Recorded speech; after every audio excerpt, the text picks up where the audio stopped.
Hi friends, நான் உங்கள் anime freak வந்துட்டேன். இந்த 2026 நம்ம சோலோ லெவலிங் சீசன் 3 அனிமையை பார்க்கவே முடியாதுங்க. அது 2027 இல்லை 2028 தான் அவங்க அனிமே பண்ணியே கொண்டு வர போகிறாங்க. அது வரைக்கும் நம்ம காத்துட்டு இருக்க முடியுமா சொல்லுங்கள். அதனால தான் நான் இப்போ உங்களுக்காக மறுபடியும் சோலோ லெவலிங் சீசன் 3 மாங்காவை கொண்டு வந்திருக்கேன். அவங்க அனிமேஷன் பண்ணி போடலைன்னா என்ன, நம்ம சோலோ லெவலிங் மாங்காவை இந்த சம்மர் டைமில் பார்த்து என்ஜாய் பண்ணலாம். நான் இதுக்கு முன்னாடி போட்ட சோலோ லெவலிங் சீசன் 3 கொஞ்சம் அவசரமாக பண்ணியிருப்பேன். இப்போ இந்த சோலோ லெவலிங் சீசன் 3 கொஞ்சம் நிதானமாக நிறுத்தி தெளிவாக பார்க்கலாம். இப்போ வாங்க நம்ம சோலோ லெவலிங்கை இந்த சம்மர் டைமில் என்ஜாய் பண்ணலாம்.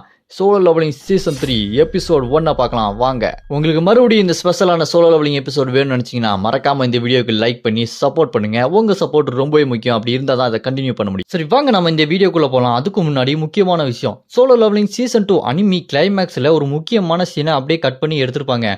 அந்த சீன் ரொம்பவே முக்கியம். அந்த சீனை பார்த்தே ஆகணும். அந்த சீனோட இப்போ நம்ம கண்டினியூ பண்ணலாம். சரி வாங்க நம்ம இப்போ எபிசோட் 1 போகலாம். இந்த எபிசோட் 1 ஸ்டார்டிங்கில் நம்ம ஹீரோ ஆன்டிகின் கையால் இறந்து போன எல்லாத்துக்குமே கண்ணீர் அஞ்சலி செலுத்திட்டு அங்கிருந்து கிளம்போது சேர்மன் கோட்டி பேசியிருப்பாரு.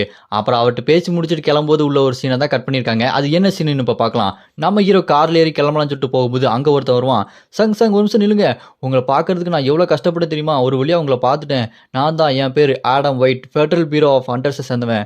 உங்களை பார்க்கறதுக்கு ரொம்பவே கஷ்டப்பட்டேன். இந்தாங்க என்னோட ஃபோன் நம்பர், விசிட்டிங் கார்டு, இதை வச்சுக்கோங்க அப்படின்னு சொல்லிட்டு நம்ம ஹீரோட்ட கொடுத்த உடனே நம்ம ஹீரோ அதெல்லாம் வாங்கிட்டு, ஓ இவன் தான் கொஞ்ச நாளைக்கு முன்னாடி என்னோட ஆஃபீஸில் வெயிட் பண்ணான் அப்படின்னு சொல்லிட்டு அந்த ஜின்கோ சொன்னானே, ஆனால் இவனை பார்க்கறது எனக்கு கொஞ்சம் கூட விருப்பம் இல்லை. சரி நீங்கள் எதுக்காக வந்திருக்கீங்க அப்படின்னு சொல்லிட்டு நம்ம ஹீரோ அந்த ஆடம் ஒயிட்டை பார்த்து கேட்டோன்னே, அதுக்காக நான் உங்ககிட்ட ஒரு முக்கியமான விஷயத்த சொல்லணும். எங்ககிட்ட ஒரு முக்கியமான இன்ஃபர்மேஷன் இருக்குது, அதை உங்களுக்கு ஷேர் பண்ண தான் நாங்கள் வந்திருக்கோம் அப்படின்னு சொல்லும்போது, என்ன இன்ஃபர்மேஷன் அப்படின்னு நம்ம ஹீரோ கேட்டோன்னே, அதுக்கு அந்த ஆடம் ஒயிட்டு, இந்த உலகத்திலே யாராலுமே ஷேர் பண்ண முடியாத ஒரு முக்கியமான இன்ஃபர்மேஷன், அது எங்ககிட்ட செம ஒர்த்தாக இருக்கும், நீங்கள் அதை கண்டிப்பாக நம்பலாம் அப்படின்னு சொன்னோன்னே, அதை கேட்டு நம்ம ஹீரோ, அவ்வளோ ஒர்த்தான இன்ஃபர்மேஷனை எனக்கு எதுக்கு நீங்கள் ஷேர் பண்ணணும் அப்படின்னு கேட்டோன்னே, அதுக்கு அந்த ஆடம் ஒயிட்டு, உங்களை மாதிரி ரொம்ப ஸ்ட்ராங்கான ரொம்ப பவர்ஃபுல்லான ஹண்டர்ஸ்லாம் நாங்கள் தேர்ந்தெடுத்து அவங்களுக்காக தான் அதெல்லாம் பண்ணிட்டு இருக்கோம், நம்புங்க அப்படின்னு சொல்லும்போது, அதுக்கடுத்து நம்ம ஹீரோவும், ஏற்கனவே அந்த பிரச்சனை நிறையா இருக்குது, எனக்கு கார் வெயிட் பண்ணிட்டு இருக்கு, நான் இங்கேருந்து கிளம்புறேன், உங்களை மறுபடியும் இன்னொரு நாள் மீட் பண்ணுறேன் அப்படின்னு சொல்லிட்டு நம்ம ஹீரோ காரில் ஏற போகும்போது, நில்லுங்க முக்கியமான விஷயம், இது எங்கள் டேரக்டர் உங்களுக்கு தெளிவாக எக்ஸ்பிளைன் பண்ணுவார், நீங்கள் சீக்கிரம் வந்து பார்க்கலாம் அப்படின்னு சொல்லும்போது,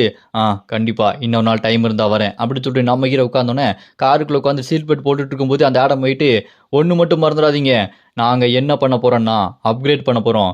ஒரு ஹண்டர்ஸை, அவைக்கனிங்கான ஹண்டர்ஸை அவங்களோட பவர்லேருந்து இன்னும் அதிக பவருக்கு நாங்கள் அப்கிரேட் பண்ணுவோம், அதுதான் அந்த இன்ஃபர்மேஷன் சொன்னோன்னே, அதுக்கிட்ட நம்ம ஹீரோ, என்னது அவைக்கனிங்கான ஹண்டர்ஸ் பவரை அப்கிரேட் பண்ணுவீங்களா, இந்த மாதிரி ஒரு பவர் நான் இதுக்கு முன்னாடி கேள்விப்பட்டதே இல்லையே அப்படின்னு நம்ம ஹீரோ உடனே அந்த ஆடம் ஒயிட்டை கூப்பிட்டுட்டு அவன் கூப்பிட்ட இடத்துக்கு நம்ம ஹீரோ காரில் போயிடுவான்.